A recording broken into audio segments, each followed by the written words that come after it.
सदसे नमः सदसस्पतये नमः सखीनां पुरोगाणां चक्षुषे नमो दिवे नमः पृथिव्यै।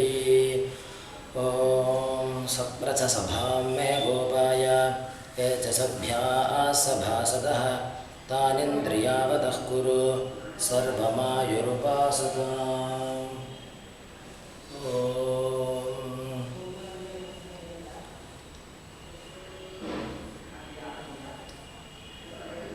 There are a lot of scriptures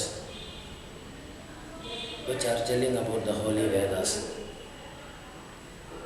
It's very difficult to explain the power, the actual power of Vedic sounds,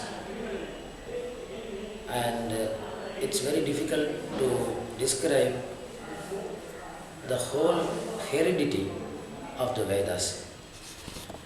From time immemorial, the Vedas, the Vedic sounds are preserved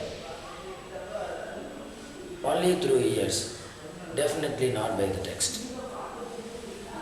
That's the most wonderful thing and significant about the Vedas. If it is preserved in any book, or nowadays we are having lot of technical instruments. On those days nothing was there. It came only by voice and through by hearing only. That's why Vedas are called Shruti. In Sanskrit, these organs are called as Shrotrendriyam, that which hears. Our ears are called Shrotrendriyams.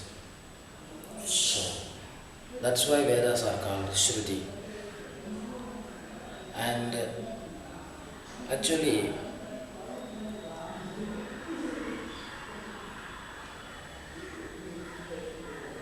we are now sitting in a wonderful place, that's Arunachala. According to the tales, according to the Arunachala Mahatmyam, the book which refers the whole significance of the Arunachala mountain, it tells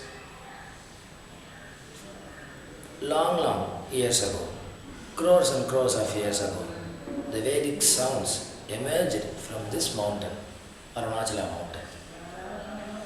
According to the legend, when Brahma and Vishnu were searching the fire pillar of the Paramatman, that's called the Arunachala, an unusual sound which cannot be heard by human ears emerged from that fire pillar. Everywhere, not only to Brahma and Vishnu, throughout the whole universe, the sound was going on and on. Everybody was able, every creature was able to hear the sound. That was a divine sound. With the blessings of the fire pillar, Paranjyoti, that's the Atma Jyoti, every creature was able, particularly Brahma and Vishnu, were able to hear the divine sound. But the interesting thing was, they were not aware, they didn't know what the sound was exactly. With the power of that huge fire pillar, they came to know that's the pranava. Oh, that was the sound emerged from that fire pillar. So when Brahma and Vishnu were seeing, within their vision, that syllable Om was divided into three parts: Akara, Ukara, Makara, A, U, M. From A, Rigveda went, from U, Yajurveda came, and from Ma, Samaveda came. M is called Anuswaram. From Anuswaram, Atharvaveda emerged. And thereafter it stayed in the cosmos. By that time, the creation was not over. After everything was stabilized, after Arunachala blessed everybody, in the later part of this legend, text, the Vedas were given to first to Brahma, and from Brahma it was spread through rishis to the human beings. And that's how the Vedas reached the humans. Vedas were not absolutely created. It emerged from the Paramatma. That's why it is still alive. The Vedic sounds are alive. Otherwise, definitely it would have been destroyed. If it is a human-made, man-made, definitely it would have been destroyed. Vedic sounds cannot be destroyed because they are divine sounds. There is no difference between Vedas and the Paramatma. Without Vedas, without Vedic sounds, definitely we are unable to understand what actually the Atman is. Through Vedic sounds, everybody realizes the Ananda, the happiness, the eternal happiness of that Vedanta. This is a very short note about the Vedas. Actually, before Indian freedom and before the invasion of Mughal kings and the British entrance to India, the Vedic life was intact. Everybody was learning Vedas. And only after that invasion, the things were completely changed. And those people who were reading Vedas were forced to give up their traditions with weapons. Even now in Kashmir, these things are happening. These are really unwanted. Anyway, even with those difficult things, Vedas are still alive. And particularly, the period in India before independence and after independence was a crucial one. Many families who had a very good Vedic heredity changed into Western type of living, searching for clerical jobs in the offices, and because they have a lot of fruits, very useful for their life, and their dressing style, traditional style, living style, everything were completely changed. Particularly during the time of independence and after independence. So by that time, particularly during the Mughal invasion, we lost lots and lots of Vedic scriptures. Even those scriptures are preserved in German universities. Those very important scripts, even India, which is not having, are preserved in German universities. And by that time, in Tiruvannamalai, this holy town, long years ago, 50 or even maybe hundreds of years back, everybody are Vedic scholars, every Brahmins. And gradually it decreased. And my grandfather was a Vedic scholar. I had a very good Vedic background. My family was having a very good Vedic background. Ancestors. Everybody read Vedas except my father. Because my father took his birth just before independence. And he was working in a court, civil court. And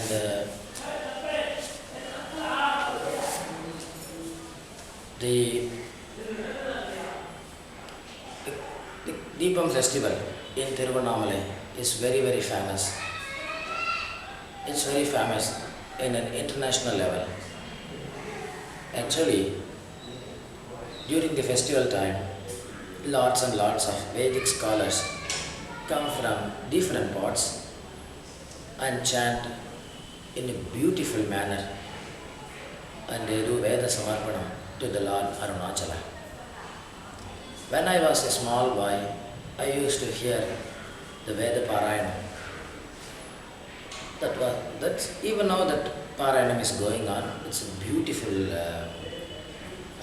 way of chanting. And I was completely overwhelmed when I heard that Veda Parayana from my childhood. Each and every year I used to go near that Vedic batch, sitting behind them, I was just hearing. I was just dreaming, is it possible for me to chant the Vedas to the Lord Arunachala with my mouth? Because I also belong to Vedic heredity. But by that time, slowly I was growing up. I was studying in a convent. I was studying good. So my mother liked me to continue the convent studies, English medium. My father and my brother, everybody liked me to put in Vedic line. At least you learn the Vedas in our family and just do seva to Arunachala through Vedas. Like that they were thinking. With a lot of difficulties, I went to one Pathashala. At the age of 13, but I was not allowed to study in the Pathashala because they had rules. Only below 10 years they were admitting students. It's common in Vedapathashala. Only they prefer children. Then only the children come to the Vedic way and whatever possible they can do to the children. Those people who grow up, they won't listen to the words of the master. It's common. Everybody knows this.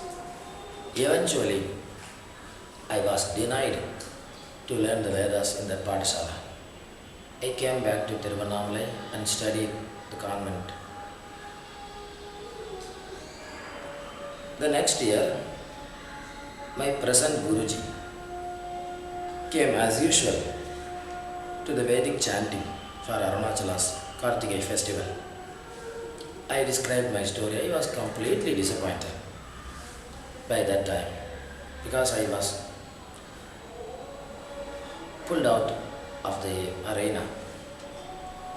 So with a big cry, I was telling my story to my present Guruji. I know him even from my childhood. Even before he came to me as a Guruji, I was just playing with him. And I was describing what happened to me. I was asking him, can you teach me Vedas?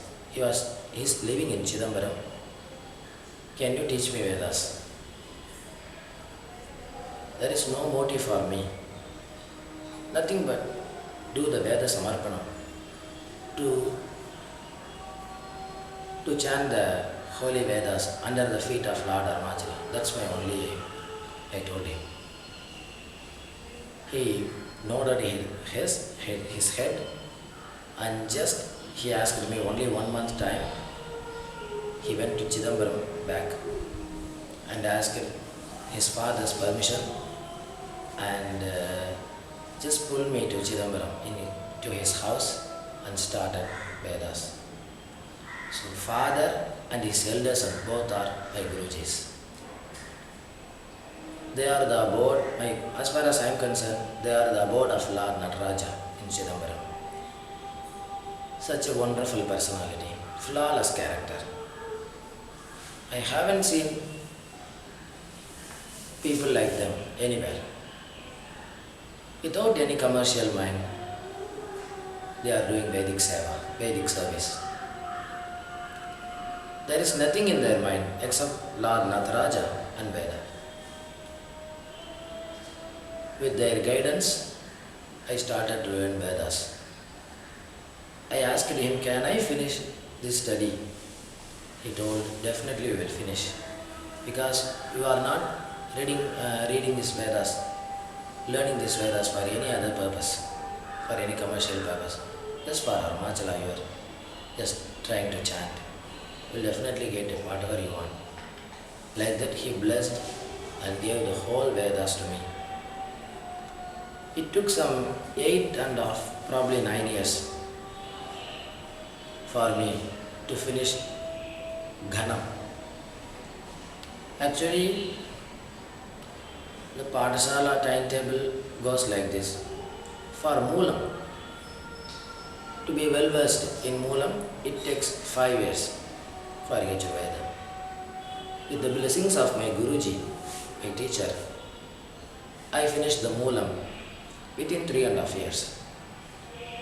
But unfortunately, I had some throat problem after that, twice. And some typhoid fever like that it came. So I fell sick and I was taking some treatment to correct my throat. In the meantime,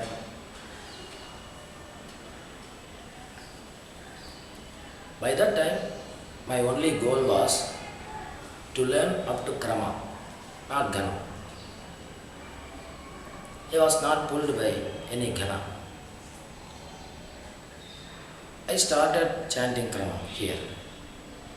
But in this temple, for Lord Arunachala's Kritikei Deepam festival, Jata Parayana, chanting in Jata mode, was also taking place. This is the 40th year.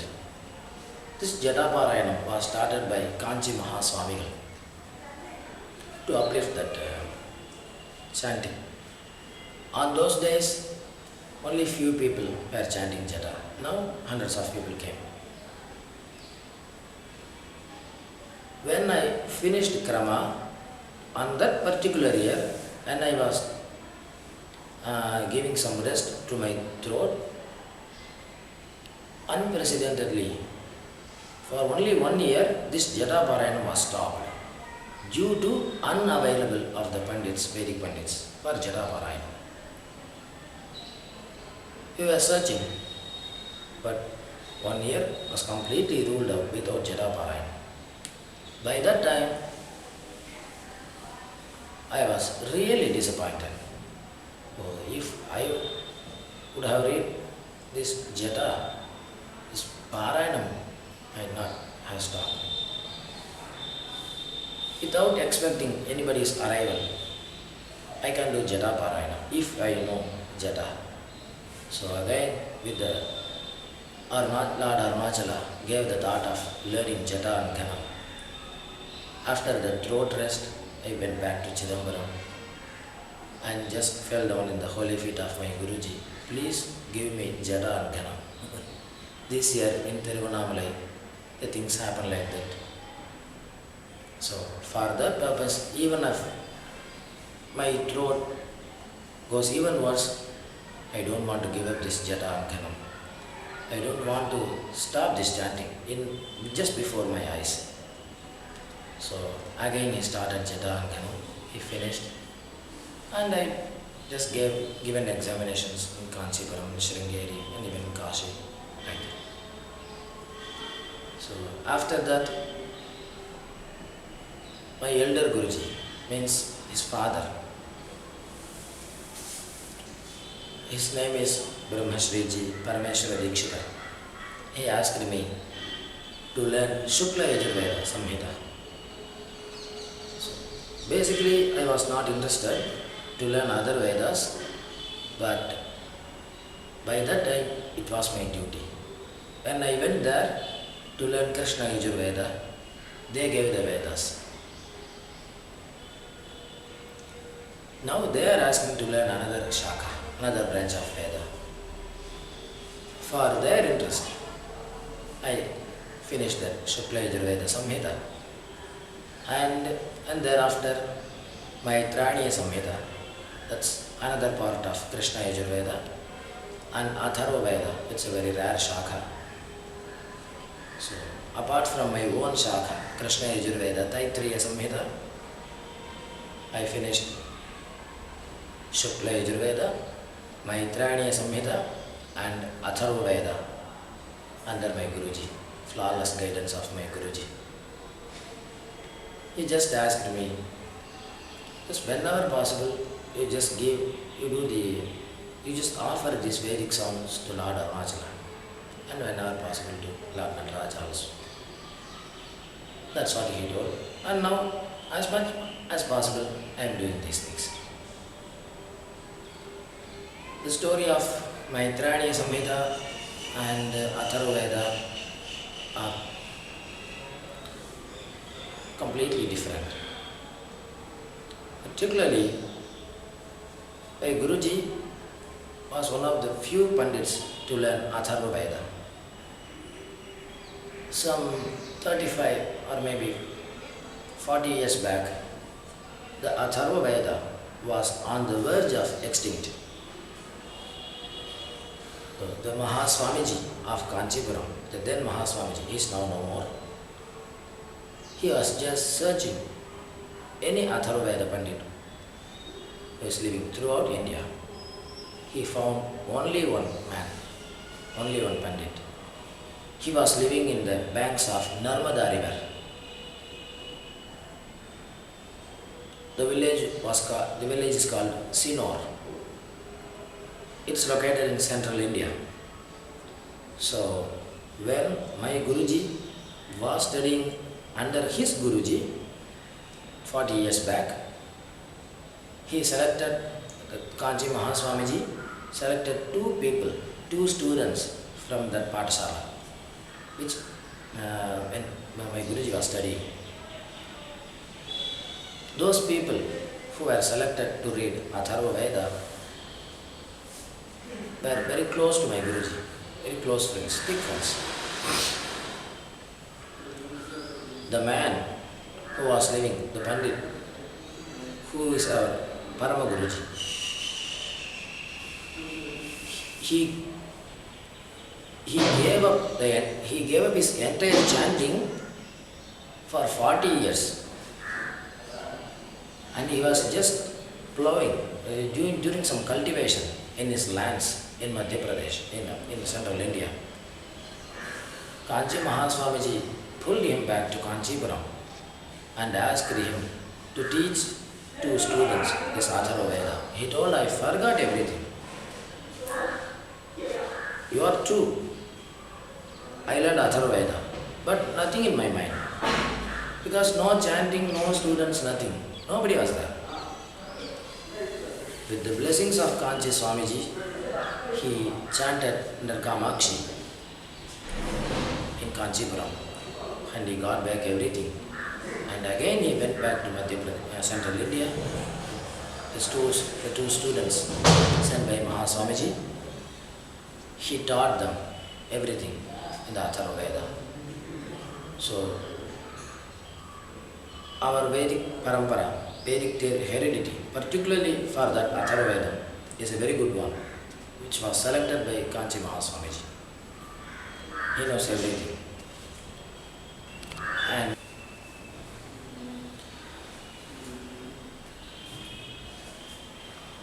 that's the way Atharva Veda came to us. And from the two students who were sent to central India, my present Guruji, Chidambaram Guruji, learned those Atharva Veda, learned that Atharva Veda in Tirupati. From our Guruji, we got everything. And like that, the Maitraniya Samhita is a very special one, which is seen under the branch of Yajurveda.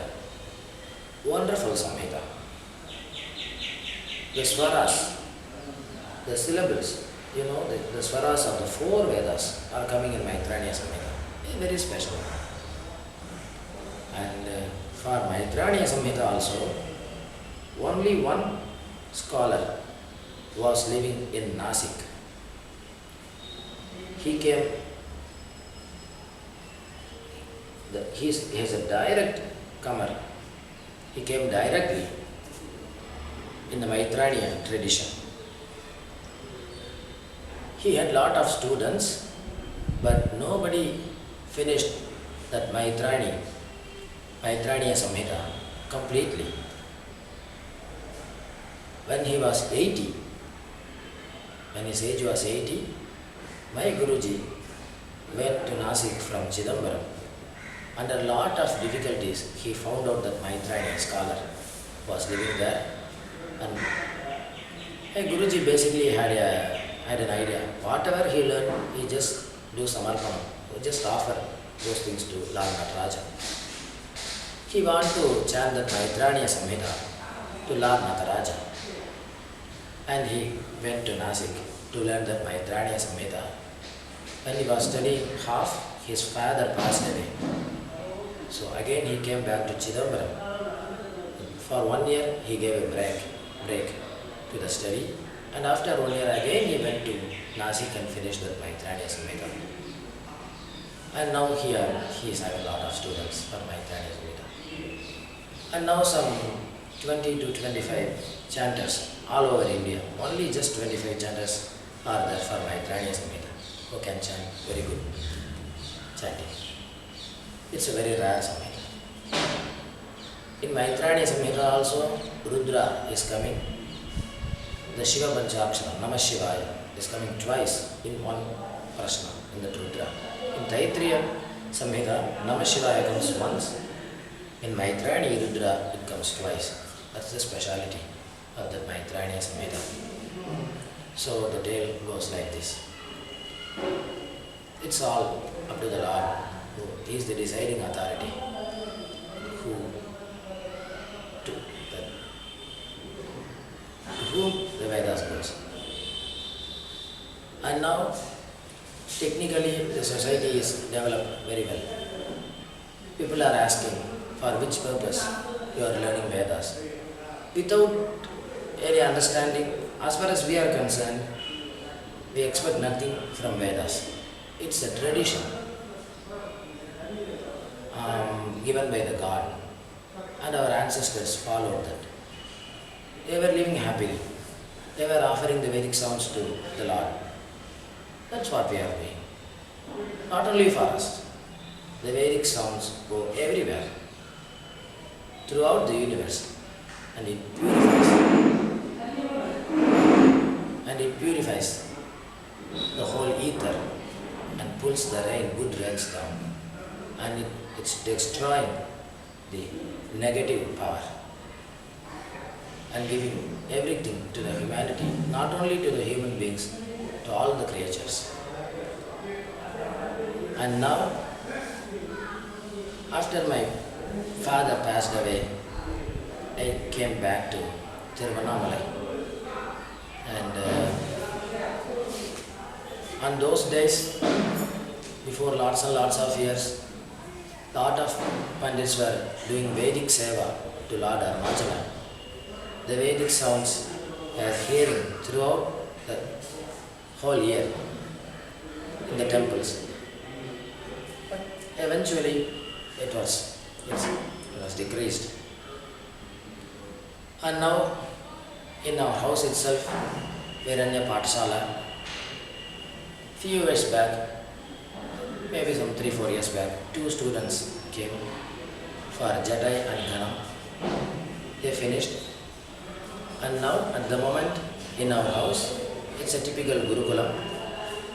It's not a trust, or it's not a very big or great organization. It's just a small Gurukulam in our house itself.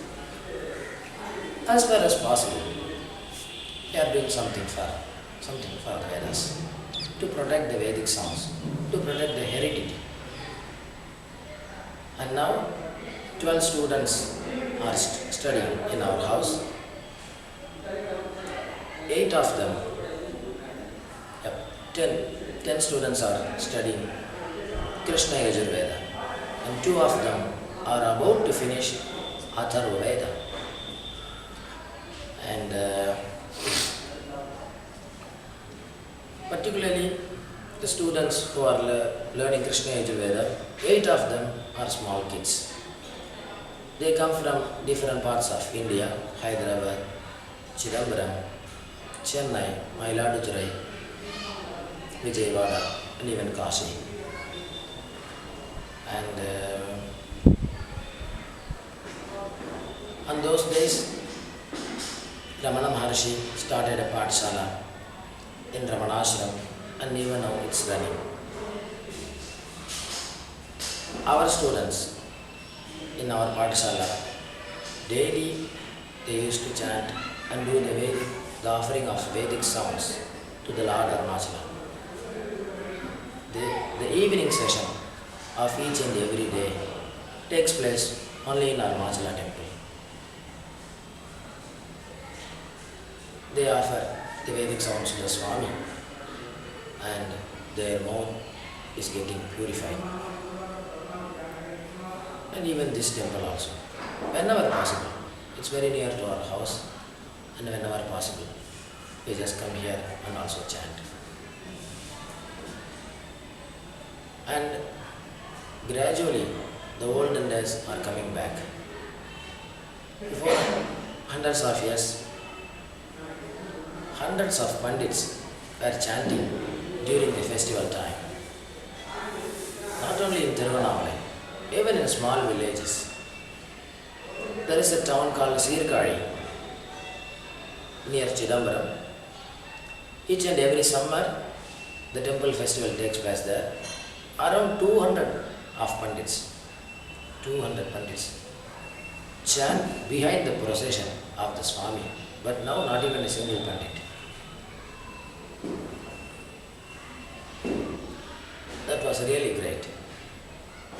So it's very difficult to bring back that type of procession again.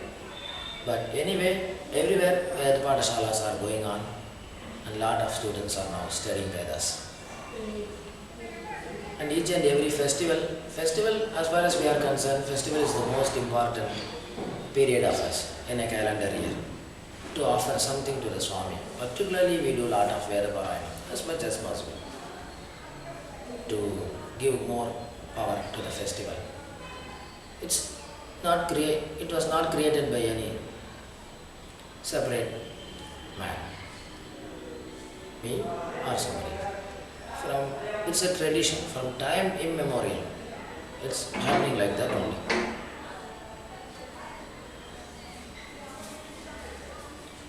It's happening like that only. And in the middle period, only some 10-15 persons, pandits were chanting during the festival, and slowly it was rising. And in this festival of Tiruvannamalai, this year festival, hundreds of pandits again. It may be around some 120 or 125 all over Tiruvannamalai.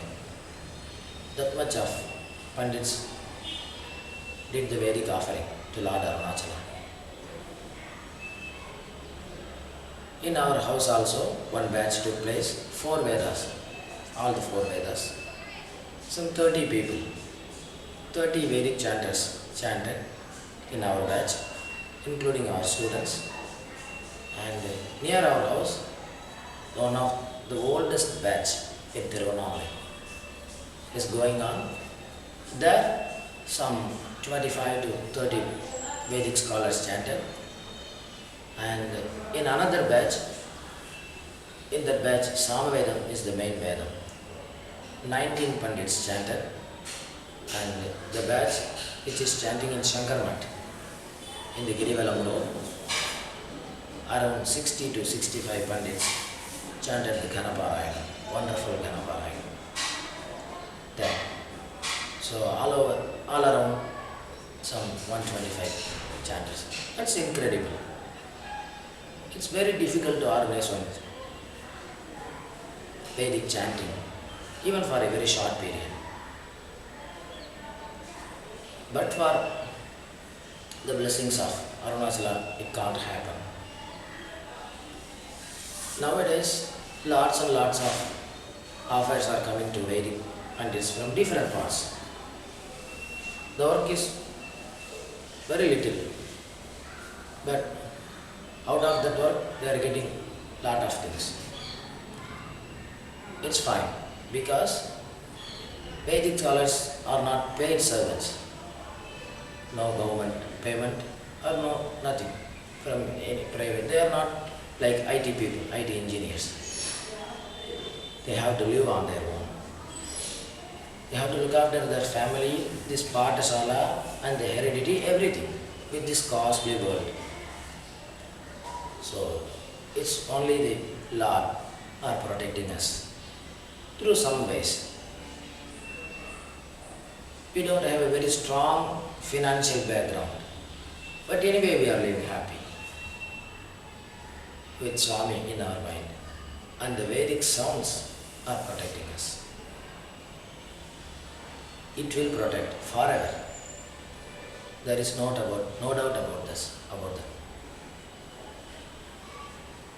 Crores and crores of money won't give any happiness. These sounds, the sounds live forever, and it lets everybody, every creature to be happy forever. And that's the most significant thing. And those people who hear the Vedas, not all the people like the Vedic sounds. Some people think they are shouting something. Some people realize what's behind the sound. They are going to the depth of the sound. That's the most important thing. So, it's not an ordinary thing. That's a holy thought. The thought cannot come directly to somebody, but these sounds have some meaning. Not the syllables, the sound itself is powerful, and it's the peace of mind which is the outcome of the sounds are not ordinary. The Lord gives the mind. It's only His blessings. He selects the people who come near Vedas, who are going away to the Vedas. He may be a Brahmin, Muslim, Christian, everybody. Even Brahmins go away from Vedas. Lot of Christians come close to Vedas. They realize the sounds of Vedas. So it's not us, it's only He who selects the people. And not all the Christians, not all the Muslims, not all the Brahmins. It's very unusual. We can't calculate these things. It happens only after many and many births. Not a single birth can give this type of holy thoughts. So, apart from everything, our Arunachala, who gave us Vedas and his good students, he lives forever because this mountain, staying here from time immemorial, and right from the creation of the universe, it makes everybody happy. Me, my students, hearers, the people who are taking this interview, and the whole humanity. And long live everybody. Thank you.